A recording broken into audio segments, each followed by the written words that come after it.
Buenos días y bienvenidos esta mañana. Vamos a poner este tiempo en las manos de nuestro Señor para que nos guíe mientras estudiamos su palabra. Padre, gracias, Señor, por esta mañana.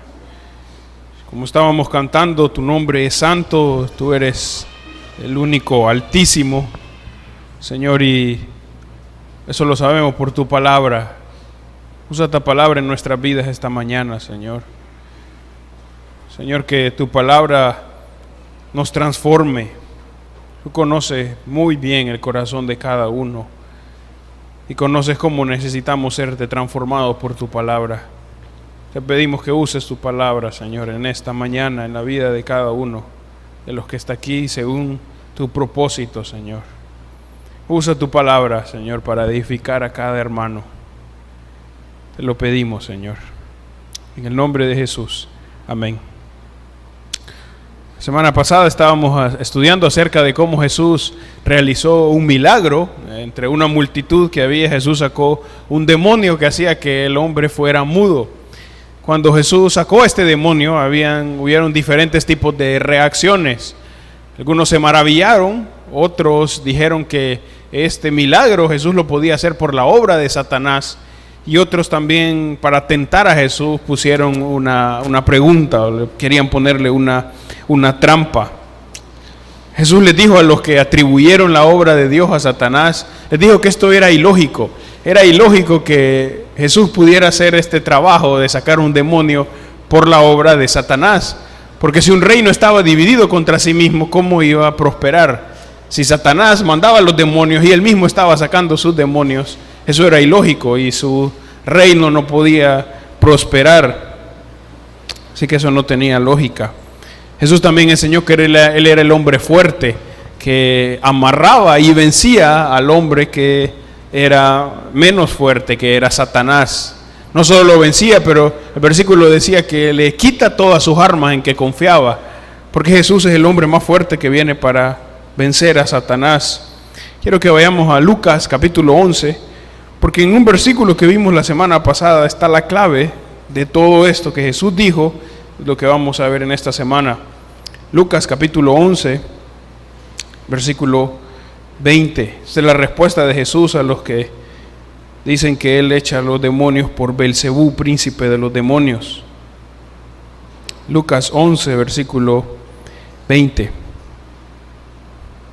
Mas si por el dedo de Dios echo yo fuera los demonios, ciertamente el reino de Dios ha llegado a vosotros. ¿Qué está diciendo Jesús? Que todo lo que hace es por el dedo de Dios, bajo el poder de Dios, bajo su guía. Así que al realizar estos milagros, Él no está obrando por otro poder, sino que está obrando bajo el poder de Dios. Eso es lo que Él deja claro ahí. Las obras que Jesús hacía, las hacía porque venían de Dios. No eran unas obras que Él hacía por hacerlas, pero esas obras venían de parte de Dios. Y Él, como el enviado de Dios, podía hacer estas obras. Los hombres querían acusar a Jesús de que sus obras eran falsas, pero Jesús les muestra que sus obras son verdaderas porque vienen por el dedo de Dios. Y esto de que las obras falsas y las obras verdaderas siempre ha estado, ¿verdad? Y siempre salen por ahí. Por ejemplo, en el libro de Éxodo estuvimos viendo la semana pasada que Moisés y Aarón realizaron algunos milagros, realizaron las señales del poder de Dios, y lo que pasó fue que también los magos de Egipto, los magos que estaban haciendo o querían copiar las obras de Dios, también trataron de hacer lo que Dios estaba haciendo, pero se encontraron con que lo que Moisés y Aarón hacían eran verdaderamente obras de Dios. Moisés y Aarón eran de parte de Dios, pero los demás magos estaban haciendo las cosas por la influencia del enemigo. Entonces, como les digo, la obra de Dios siempre es verdadera y la obra del enemigo trata de ser verdadera, pero es un engaño. Y quiero que miremos un ejemplo en el libro de Hechos. Por favor, quiero que busquen en sus Biblias Hechos capítulo 8. Hechos capítulo 8, versículo 9. Lo que está pasando ahí en el capítulo 8 de Hechos es que Felipe y otros han ido a predicar a la región de Samaria y muchos se están convirtiendo al Señor cuando escuchan la predicación y ven las señales. Y miren lo interesante que también sucede aquí, Hechos capítulo 8, vamos a leer del versículo 9 al 13. Pero había un hombre llamado Simón que antes ejercía la magia en aquella ciudad y había engañado a la gente de Samaria haciéndose pasar por algún grande. A este oían atentamente todos, desde el más pequeño hasta el más grande, diciendo: este es el gran poder de Dios. Y le estaban atentos porque con sus artes mágicas les había engañado mucho tiempo. Pero cuando creyeron a Felipe, que anunciaba el evangelio del reino de Dios y el nombre de Jesucristo, se bautizaban hombres y mujeres. Miren que está este hombre que se llama Simón, dice que ejercía la magia y engañaba a muchos. Tal era el engaño que la gente estaba diciendo: esta es la obra de Dios. O sea, eran unas grandes obras que él hacía para engañar. Obviamente eran obras falsas. Les había engañado mucho tiempo. Y versículo 12 dice que cuando creyeron a Felipe, o sea, creyeron en la predicación de él, entonces dejaron esas enseñanzas. Versículo 13: también creyó Simón mismo, y habiéndose bautizado, estaba siempre con Felipe, y viendo las señales y grandes milagros que se hacían, estaba atónito. Entonces parece que este Simón también creyó y estaba junto con Felipe viendo las obras que él hacía y estaba atónito, estaba maravillado. Sabemos que no creyó de verdad por lo que vamos a ver ahorita en los próximos versículos, pero está maravillado con las obras que está haciendo Felipe. Ahora miren el versículo 18. Lo que pasa en el versículo 14 al 17 es que reciben el Espíritu Santo, porque vienen los apóstoles, imponen manos, reciben el Espíritu Santo, algo que solo pasó en el libro de Hechos, para dar la idea de lo que el Señor iba a hacer con todos los creyentes cuando creían en Jesús y el Espíritu Santo venía. Entonces miren lo que pasa, versículo 18. Cuando vio Simón el mago que por la imposición de las manos de los apóstoles se daba el Espíritu Santo, les ofreció dinero, diciendo: dadme también a mí este poder, para que cualquiera a quien yo impusiere las manos reciba el Espíritu Santo. Entonces Pedro le dijo: tu dinero perezca contigo, porque has pensado que el don de Dios se obtiene con dinero. No tienes tu parte ni suerte en este asunto, porque tu corazón no es recto delante de Dios. Arrepiéntete pues de esta maldad y ruega a Dios si quizá te sea perdonado el pensamiento de tu corazón, porque en hiel de amargura y en prisión de maldad veo que estás. Entonces, ¿qué quiere hacer este Simón cuando ve las obras de los apóstoles? Quiero ese poder, y les quiere dar dinero a los apóstoles para que también le den este dinero, le den el poder. Obviamente no creyó, porque después Pedro le dice que tiene que arrepentirse. No ha creído verdaderamente en Jesús, pero sí quiere las obras de Jesús, sí quiere hacer esos milagros. Entonces vemos a este Simón que hacía las obras falsas y parecían obras de Dios, pero no tenían nada que ver con la obra verdadera de Dios. Y cuando hablamos de las obras de Dios que son verdaderas y las obras falsas, no solo nos referimos a los milagros, que son grandes obras, cosas que no suceden diariamente, pero también nos referimos al cambio que Dios opera en la vida de una persona.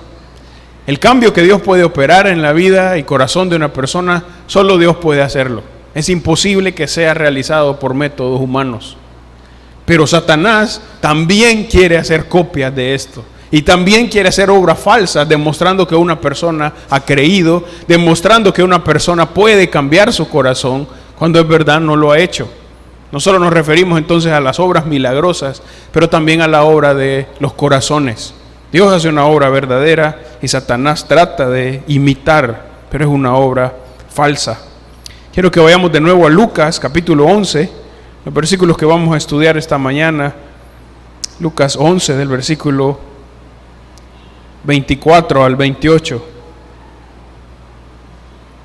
Lucas 11, 24 al 28. Y en estos versículos, como leímos en el 20, Jesús va a seguir mostrando que las obras que Él hace son por el dedo de Dios. Sus obras son verdaderas, sus obras son reales. Entonces esta mañana vamos a pensar en el poder transformador de Jesús, cómo Jesús realmente transforma la vida de las personas. Versículo 24 al 28 leemos: cuando el espíritu inmundo sale del hombre, anda por lugares secos, buscando reposo. Y no hallándolo, dice, volveré a mi casa de donde salí. Y cuando llega, la halla barrida y adornada. Entonces va y toma otros 7 espíritus peores que él, y entrados moran allí. Y el postrer estado de aquel hombre viene a ser peor que el primero. Mientras él decía estas cosas, una mujer de entre la multitud levantó la voz y dijo: bienaventurado el vientre que te trajo y los senos que mamaste. Y él dijo antes: bienaventurados los que oyen la palabra de Dios y la guardan. Entonces pensemos primero en la ineficacia del poder humano, versículo 24 al 26. Y en el versículo 27 al 28 vamos a ver la infalibilidad de la palabra de Dios. Pero versículo 24 al 26 miremos la ineficacia del poder humano. La palabra ineficacia significa no ser eficaz, ineficacia. Y la palabra eficaz tiene que ver con la capacidad de lograr algo que se espera. Eso es, si alguien es eficaz. Ahora, el hombre en términos morales no puede ser eficaz delante de Dios. El hombre en términos morales frente a Dios no puede alcanzar lo que se espera del hombre. Se espera del hombre de que cambie su situación, de que cambie su corazón. Pero el hombre no puede cumplir eso. Es ineficaz en tratar de ser bueno, en tratar de cambiar su corazón. Y eso es lo que Jesús menciona en estos versículos. Versículo 24 menciona a un espíritu inmundo. Es una referencia a los demonios. Otras veces se ha mencionado en el libro de Lucas esta frase, y por largo de la escritura se menciona el espíritu inmundo, hablando de demonios. Y Jesús cuenta esta historia para ilustrar esta verdad de que el hombre es incapaz o ineficaz de transformarse. Dice que este espíritu inmundo sale del hombre. La idea es, un hombre fue liberado del demonio, entonces el demonio salió, y dice que anda por lugares secos.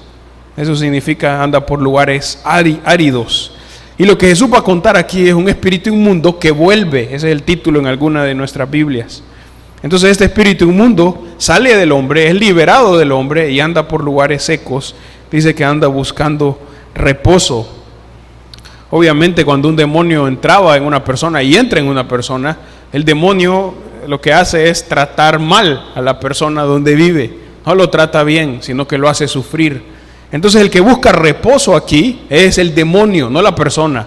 El demonio busca reposo porque va a poseer a una persona y va él estar tranquilo mientras hace daño a la persona que está controlando.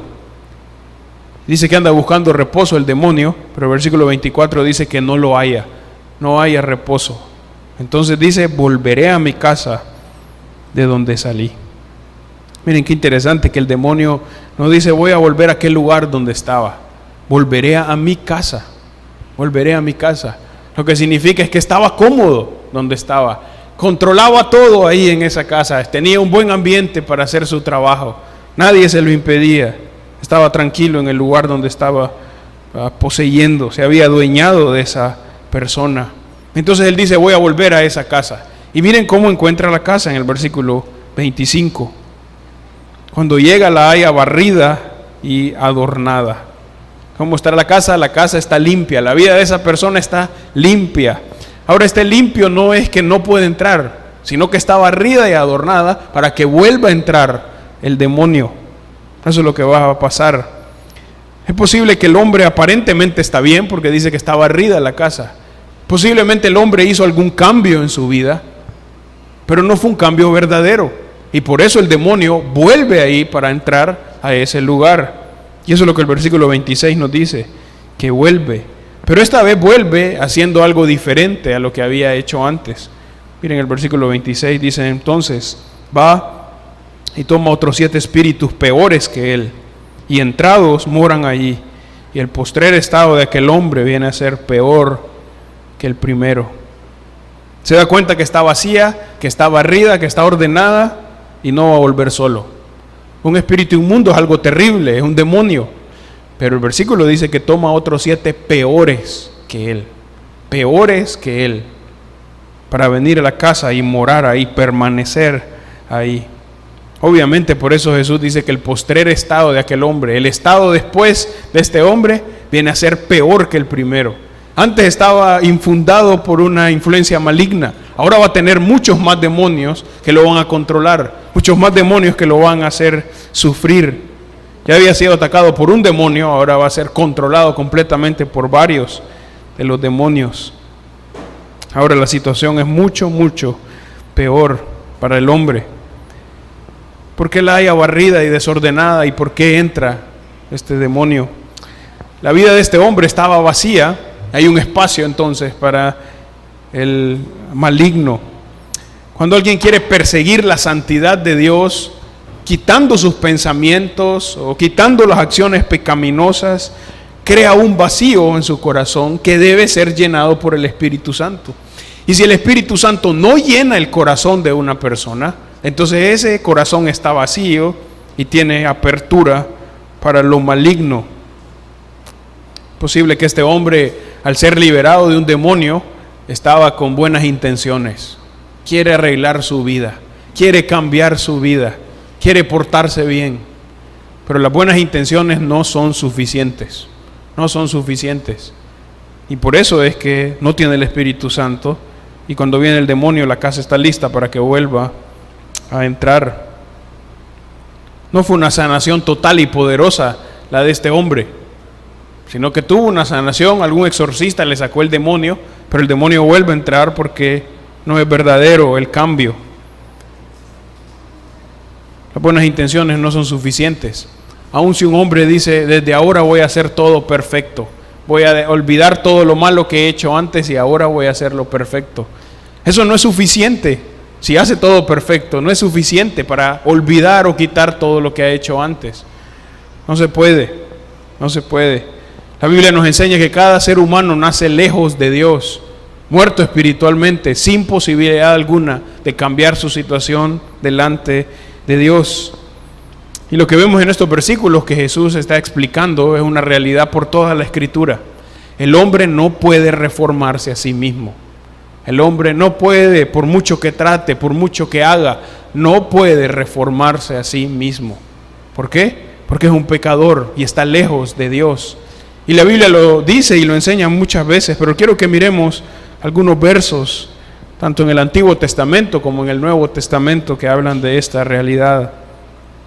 Por favor, busquen el libro de Jeremías, capítulo 2, en el Antiguo Testamento. Jeremías, capítulo 2, estas son las palabras de Dios. Jeremías 2, versículo 22. Aunque te laves con lejía y amontones jabón sobre ti, la mancha de tu pecado permanecerá aún delante de mí, dijo Jehová el Señor. Aunque se lave con cloro, dice Jesús, el pecado no se va a quitar de su corazón, va a permanecer. Lo que está diciendo Dios aquí es, no importa las cosas que haga para tratar de limpiar su pecado, el pecado va a seguir ahí, no se va a quitar. Un poco más adelante pueden buscar el capítulo 13 de Jeremías.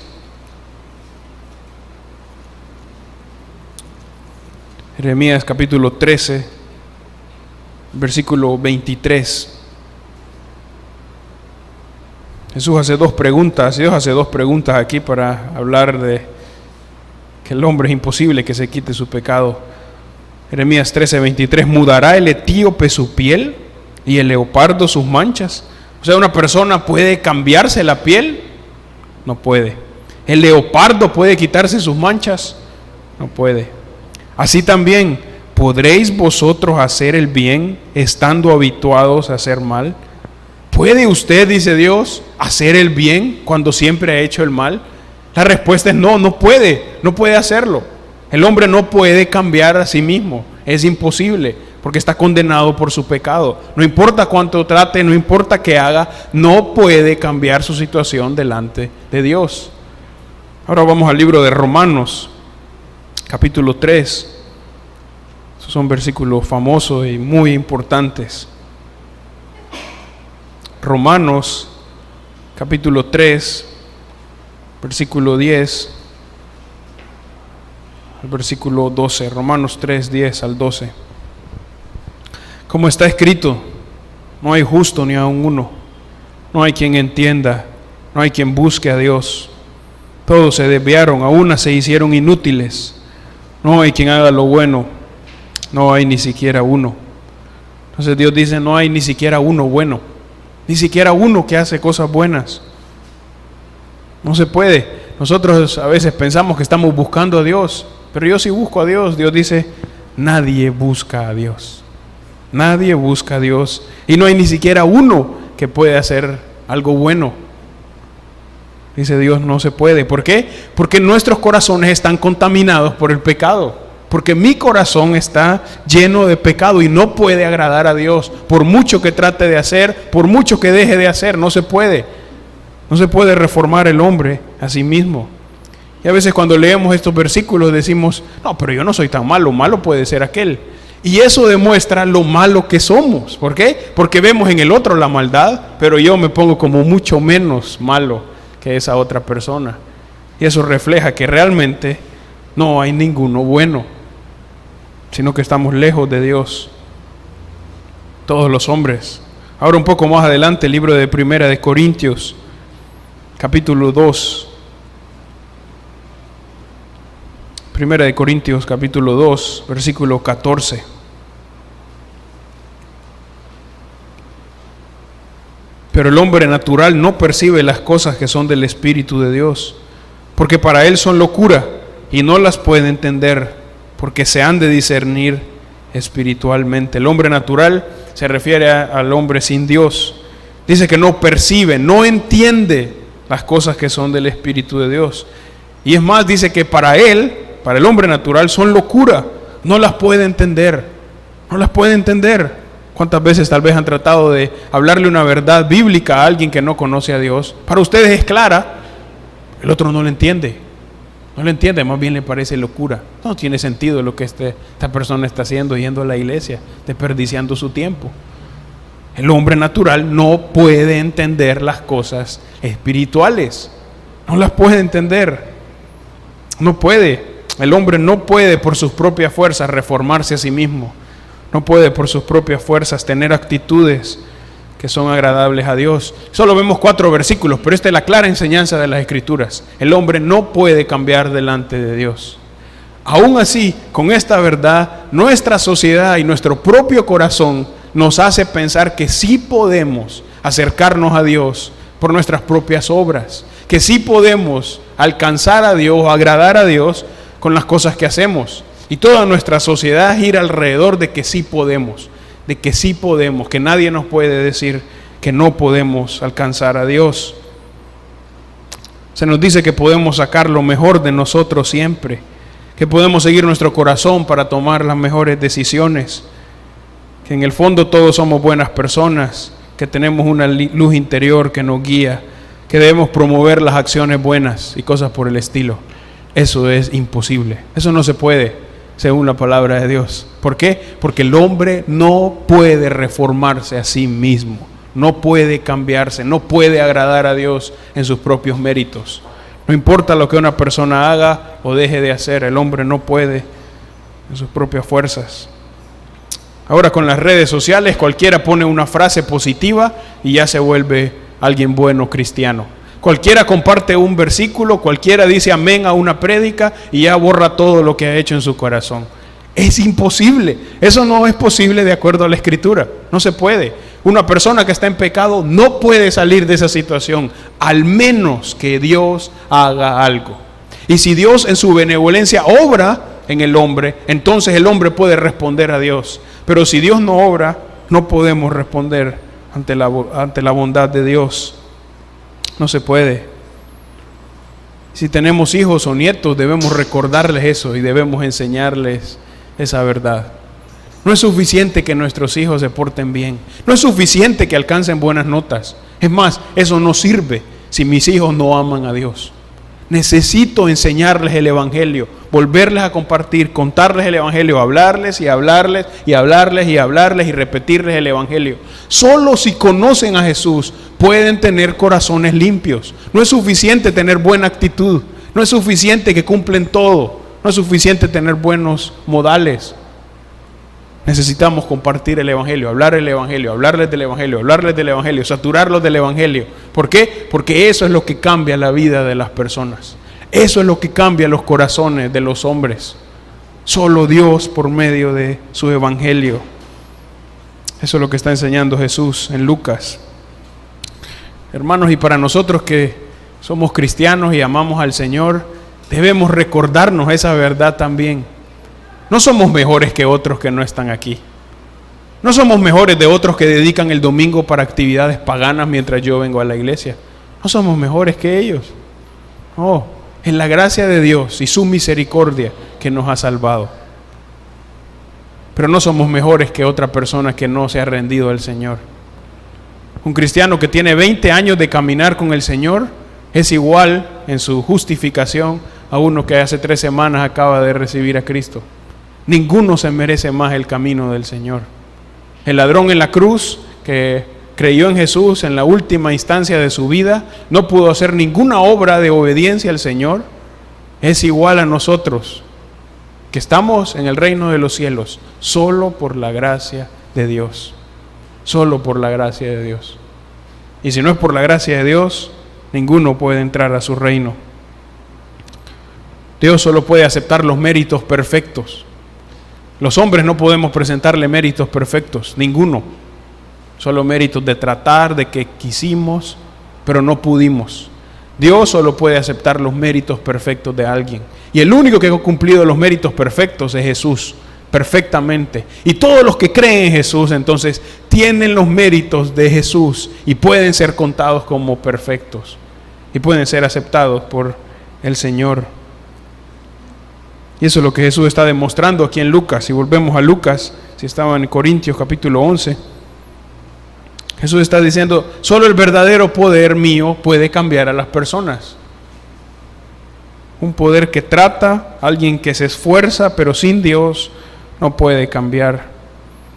Recuerden que los fariseos hacían exorcismos también, lo vimos en versículos anteriores la semana pasada. Jesús dice que esos exorcismos no pueden venir de parte de Dios. Y lo que pasa en el versículo 24 al 26, lo que Jesús está contando es eso. Un exorcismo hecho por un fariseo o por alguno de sus seguidores. Pero no fue un cambio verdadero. El demonio salió, pero regresó y volvió al hombre en un estado peor. Porque no era la obra de Dios. Pero Jesús sí puede librar verdaderamente.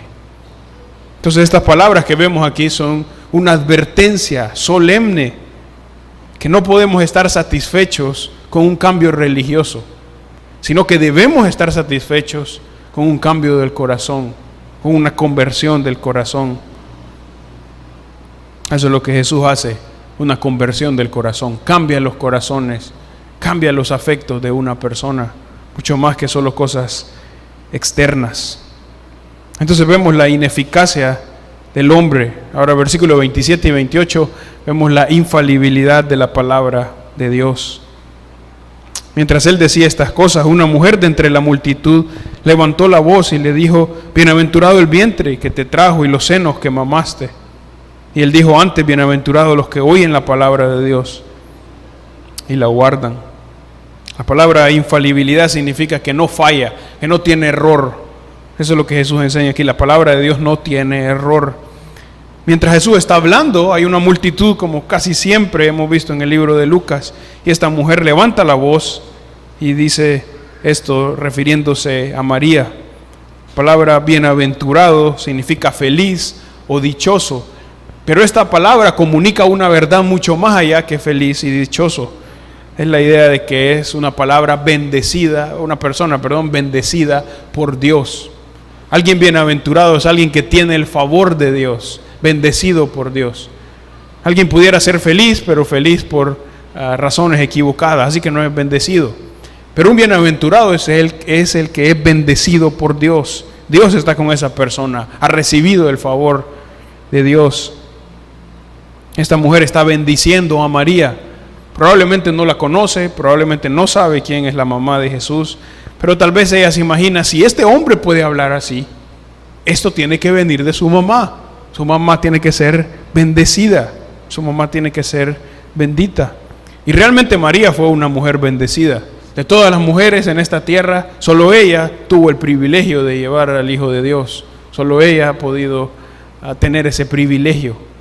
Y ella misma lo sabe y lo reconoce. En el capítulo 1 de Lucas, en su canto, María reconoce la gracia de Dios con ella al darle esta oportunidad. Ella dice, María dijo, engrandece mi alma al Señor. Lucas 1, 46 al 49, mi espíritu se regocija en Dios mi Salvador, porque ha mirado la bajeza de su sierva. Pues he aquí, desde ahora me dirán bienaventuradas todas las generaciones, porque me ha hecho grandes cosas el poderoso. Santo es su nombre. Entonces ella sabe, me van a conocer como bienaventurada. Voy a ser bienaventurada por esta oportunidad. Pero de que ella sea la mamá de Jesús, no significa que ella está al igual o al mismo nivel de Jesús, o que está por encima del Rey del universo.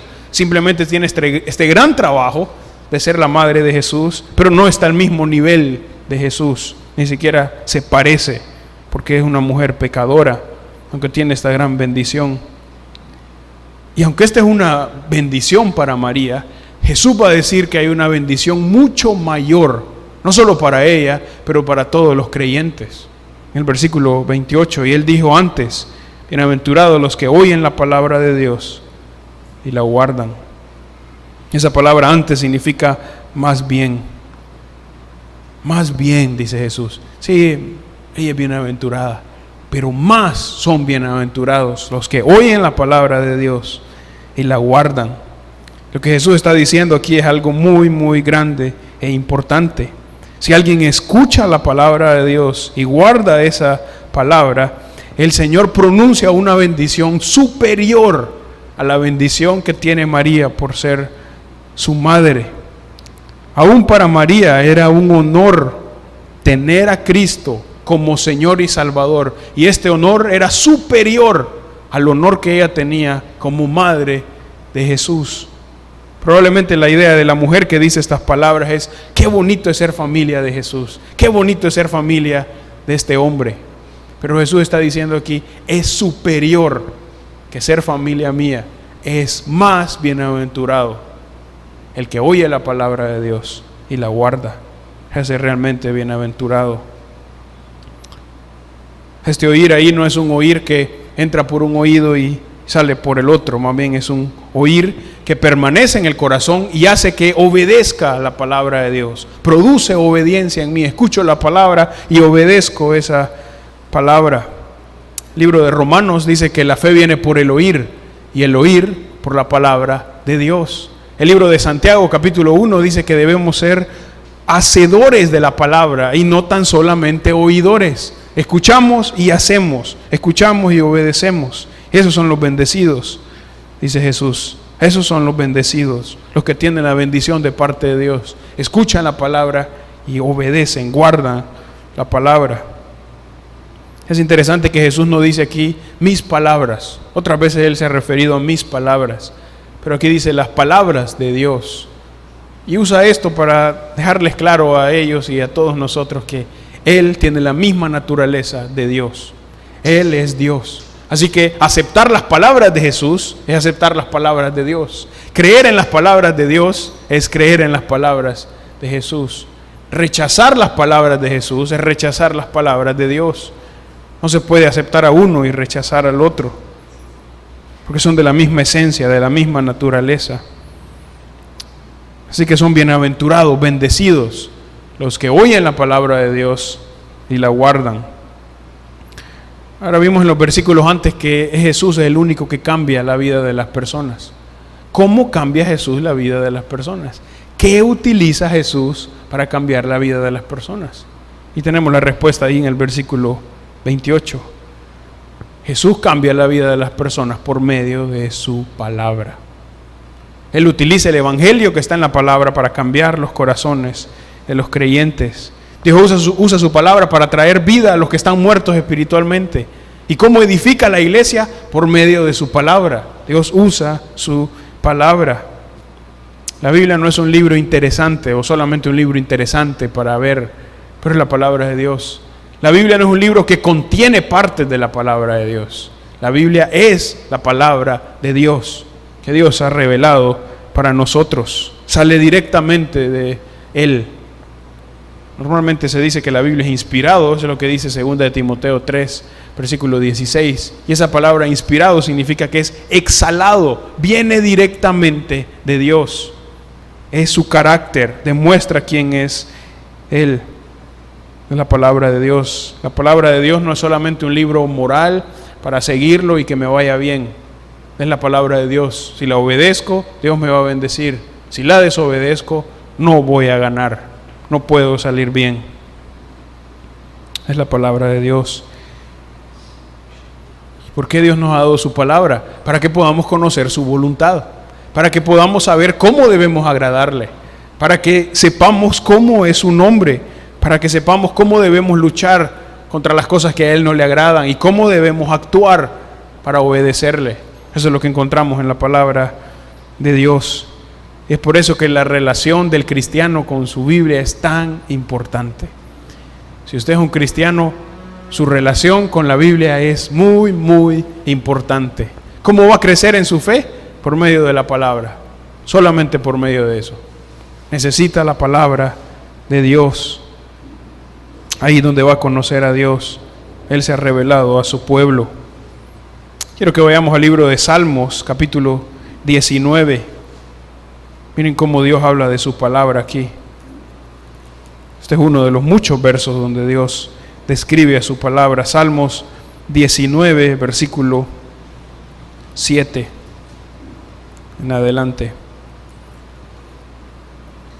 Salmos 19, versículo 7. La ley de Jehová es perfecta, que convierte el alma. El testimonio de Jehová es fiel, que hace sabio al sencillo. Los mandamientos de Jehová son rectos, que alegran el corazón. El precepto de Jehová es puro, que alumbra los ojos. El temor de Jehová es limpio, que permanece para siempre. Los juicios de Jehová son verdad, todos justos. Deseables son más que el oro, y más que mucho oro afinado, y dulces más que miel, y que la que destila del panal. Tu siervo es además amonestado con ellos. En guardarlos hay grande galardón. ¿Quién podrá entender sus propios errores? Líbrame de los que me son ocultos. Preserva también a tu siervo de las soberbias, que no se enseñoreen de mí. Entonces seré íntegro y estaré limpio de gran rebelión. Sean gratos los dichos de mi boca y la meditación de mi corazón delante de ti, oh Jehová, roca mía y redentor mío. Como dice que es la palabra del Señor, dice que es perfecta. Son puros sus mandamientos, permanece para siempre. Esa es la palabra de Dios. Y al final, versículo 10 dice que es más deseable que el oro. ¿De verdad la palabra de Dios es mucho más que el oro? La respuesta es sí, porque el oro se acaba. Si tengo mucho, se acaba. Y si tengo más que los demás, puede ser que yo me vaya antes que mi oro y se acaba el oro. Pero la palabra de Dios permanece, porque es perfecta. Versículo 11 empieza con los beneficios, algunos de los beneficios. Dice que hay grande galardón en guardarlos. Versículo 12, ¿quién podrá entender sus propios errores? A veces hay pecados que sabemos que los hemos cometido, pero a veces hay pecados que no nos damos cuenta. Dice, líbrame de los que son ocultos. ¿Cómo me puedo dar cuenta de esos pecados que no me doy cuenta? Que son sutiles. La palabra de Dios me los va a revelar. ¿Cómo voy a ser libre de la soberbia, según el versículo 13? Con la palabra de Dios. No por motivarme a no ser soberbio, solo la palabra de Dios. Versículo 14 habla de que sean gratos los dichos de mi boca. ¿Cómo voy a hablar bien para que el Señor se agrade con lo que hablo? No si aprendo un buen vocabulario, pero si hablo la palabra de Dios. ¿Cómo va a ser la meditación de mi corazón, lo que yo estoy pensando, agradable delante de Dios? No si tengo pensamientos positivos, pero si tengo la palabra de Dios. Eso va a agradar al Señor. Así que la palabra de Dios es central para el cristiano. Por eso necesito leerla y leerla y leerla y meditarla, porque eso es lo que el Señor usa para renovar mi mente. Y por eso necesito escuchar la predicación y estudiarla en estudios. Y necesito leerla, porque la palabra de Dios es la palabra de Dios, que cambia los corazones de los creyentes, que edifica a los creyentes y que renueva las mentes de los creyentes. un escrito de 1689, la Confesión Bautista de Londres, capítulo 1, habla de la Escritura y dice lo siguiente: las Sagradas Escrituras constituyen la única regla suficiente, segura e infalible de todo conocimiento, fe y obediencia salvadores.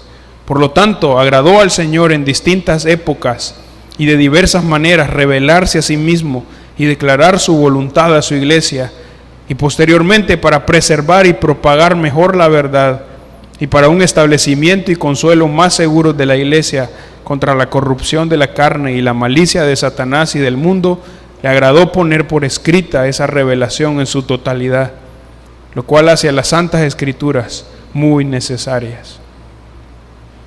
Por eso tenemos la palabra escrita, porque necesitamos leerla. No es una casualidad que Dios la ha dado. Su pueblo necesita leer la Escritura. Y es triste a veces que el pueblo de Dios anda buscando otros tesoros, porque conoce muy poco de la Escritura, porque no invierte tiempo en la Escritura. Pero lo que el Señor manda es: el pueblo mío debe escuchar y guardar la palabra de Dios. Ahora, si volvemos a Lucas, quiero que miremos una última cosa muy interesante que podemos aprender en ese pasaje, versículo 28. Lucas 11, 28, y él dijo antes: bienaventurados los que oyen la palabra de Dios y la guardan. Si pensamos en la realidad de este versículo, Jesús dice que son bienaventurados, bendecidos por Dios. Ahora, si todos somos pecadores y todos hemos ido en contra de Dios, ¿cómo Dios puede bendecir a alguien? Si todos somos pecadores y vamos en contra de Dios, ¿cómo Dios puede decirle a alguien que es bendito cuando ha quebrantado la ley de Dios? ¿Cómo es posible eso?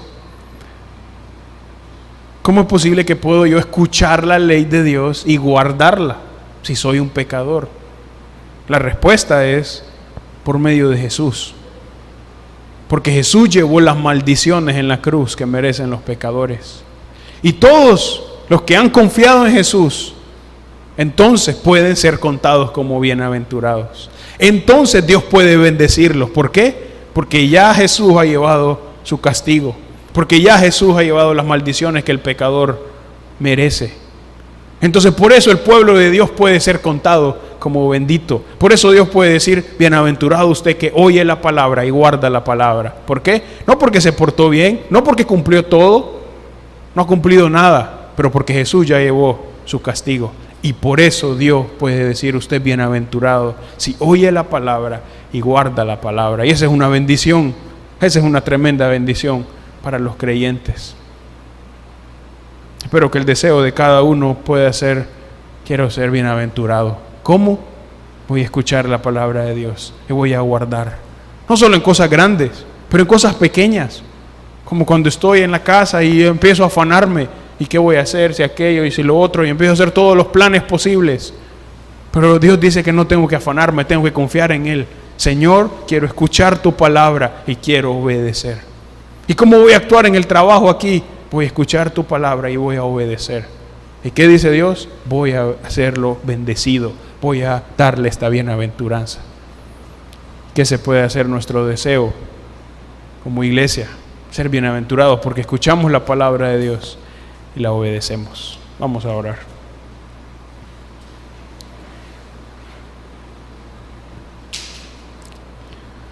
Señor, cuán duro es nuestro corazón. Señor, y cuántas veces confiamos tanto en nuestras capacidades y tanto en lo que sabemos y en lo que podemos lograr o en lo que ya he logrado. Pero cuando vemos tu palabra nos damos cuenta de que frente a ti no hemos hecho nada y que si hemos logrado algo solo es por tu misericordia y que si hemos sido salvos no es por nuestros méritos sino solo por los méritos de Jesús. Señor, danos un anhelo por tu palabra, un anhelo de ser de los que oyen tu palabra y que obedecen tu palabra. Que no seamos, Señor, oidores olvidadizos, que tenemos la palabra en nuestras mentes y se nos olvida, que no lo obedecemos, pero que más bien seamos hacedores de tu palabra, escuchamos y obedecemos. Mueve nuestros corazones, Señor, mueve los corazones de los creyentes, Señor, para obedecerte a ti con esa palabra que escuchamos. Aplica tu palabra en nuestros corazones. Esa es la verdad que tú has prometido y es en lo que confiamos, que tú transformas los corazones. Señor, y cuando vemos nuestra vida y vemos la transformación que tú has hecho en nosotros, sabemos que es imposible que haya sido por nosotros, solamente por tu Espíritu y tu palabra, Señor. Obra en nuestros corazones para que obedezcamos la palabra que escuchamos. En el nombre de Jesús. Amén.